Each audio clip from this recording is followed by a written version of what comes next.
वर्षांच्या नंतर नरेंद्र दाभोळकर यांच्या हत्या प्रकरणाचा उद्या महत्त्वाचा निकाल लागणार आहे। दाभोळकर हत्या प्रकरणामध्ये दोन्ही बाजूंचा युक्तिवाद पूर्ण झालेला आहे। पुण्यामधल्या विशेष न्यायालयामध्ये उद्या निकाल वाचन केलं जाणार आहे। त्यामुळे तब्बल 11 वर्षांच्या नंतर आता डॉक्टर नरेंद्र दाभोळकर यांच्या हत्या प्रकरणाचा उद्या निकाल लागेल। त्यामुळे अवघ्या महाराष्ट्राचं आणि देशाचं सुद्धा लक्ष या निकालाकडे असेल। दोन्ही बाजूंचा युक्तिवाद पूर्ण झालेला आहे आणि पुण्यामधल्या विशेष न्यायालयामध्ये उद्या निकाल वाचन केलं जाणार आहे। त्यामुळे हा निकाल नेमका काय असेल याची उत्सुकता आहे। तब्बल 11 वर्षांच्या नंतर हा निकाल येण्याची शक्यता आहे।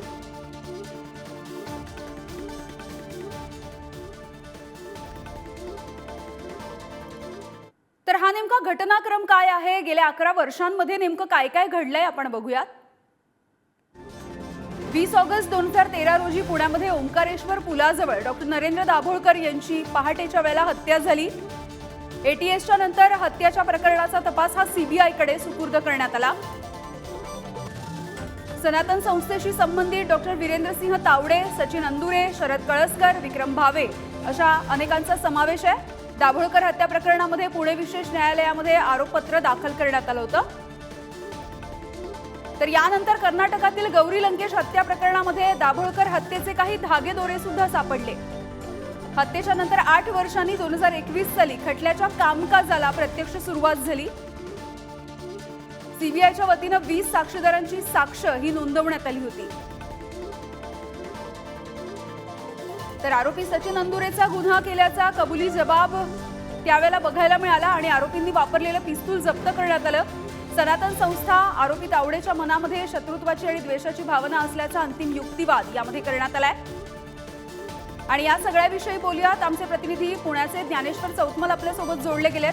ज्ञानेश्वर, खरं तर ही एक मोठी शक्यता आहे, मोठी बातमी आहे, कारण उद्या या सगळ्या प्रकरणाचा निकाल येऊ शकतो। तब्बल 11 वर्ष लागलेली आहेत, काय काय घडलंय या 11 वर्षामध्ये?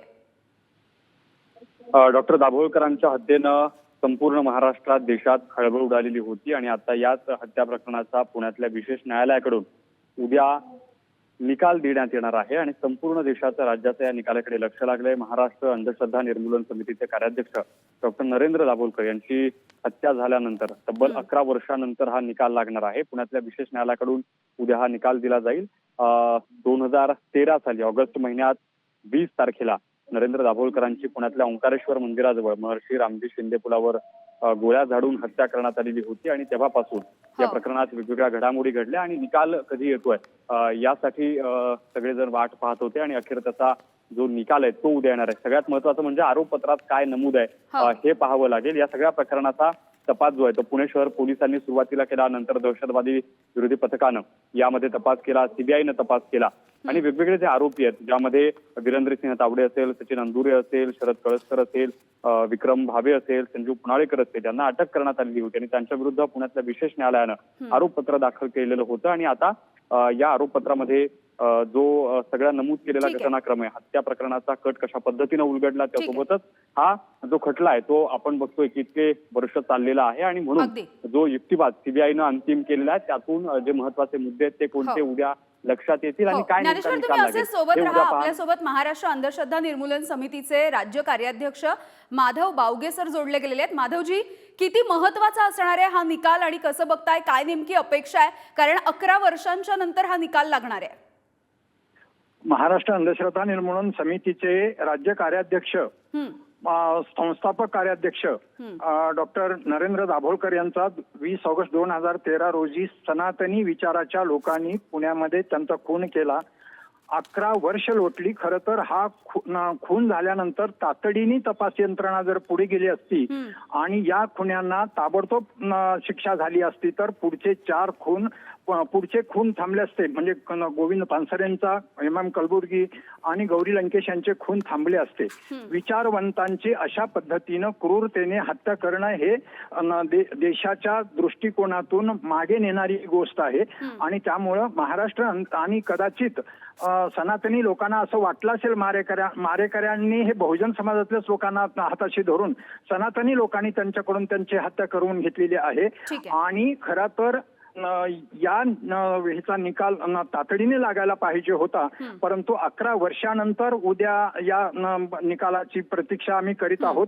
हा निकाल पॉझिटिव्ह लागला म्हणजे खऱ्या अर्थानं कायद्याच्या बाजूनी लागला किंवा खुन्यांना यातून शिक्षा झाली तरच या निकालाचा फारसा उपयोग होणार आहे. नाही तर फारशी काही हाताला नाही लागलं तर पंचायत होणार आहे. महाराष्ट्र अंधश्रद्धा निर्मूलन समितीने सातत्यानं वेगवेगळ्या प्रकारची 11 वर्ष झाले सातत्याने या तपास यंत्रणेच्या बाजूनी निकाल लवकर द्यावा आणि गुन्हेगारांना माधवजी, शिक्षा त्यामुळे व्हावी या उद्याचं निकालपत्र जे अंतिम निकालपत्र असेल यामध्ये नेमकं काय असणार आहे हे बघणं सुद्धा महत्वाचं असणार आहे. आपल्यासोबत चेतन राजहंस जोडले गेलेले आहेत, हिंदू जनजागरण समितीचे राष्ट्रीय प्रवक्ते आहेत.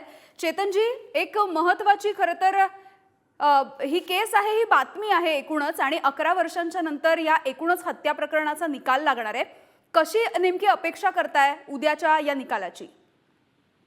नाही, लक्षात घेतलं पाहिजे की 2013 मध्ये हत्या झाली आणि 11 वर्ष हा विलंबाने निकाल लागतोय. जर उद्या आम्हाला न्याय मिळाला तर हा विलंबाने मिळालेला न्याय असेल असं आम्ही म्हणू. याचं कारण ज्या पीडित होते दाभोळकर परिवार, त्यांच्या नातेवाईकांनी 5 वर्ष स्टे ऑर्डर आणून हा खटला लांबवला होता, रेंगाळला होता.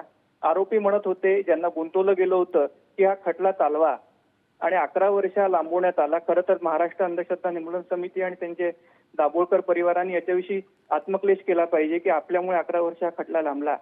त्यामुळे मला असं वाटतं की या सगळ्या प्रक्रियेमध्ये दाभोळकर परिवाराचा खूप मोठा हात आहे की ज्यांनी हा खटला लांबवला आणि हिंदुत्ववाद्यांना नाहक तुरुंगात ठेवलं.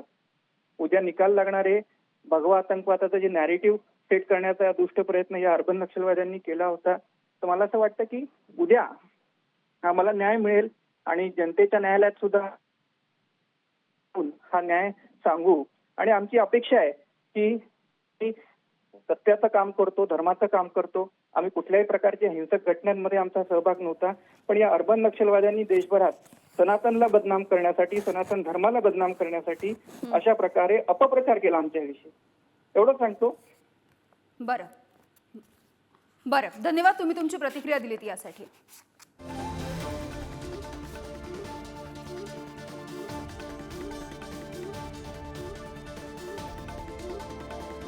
Thank you.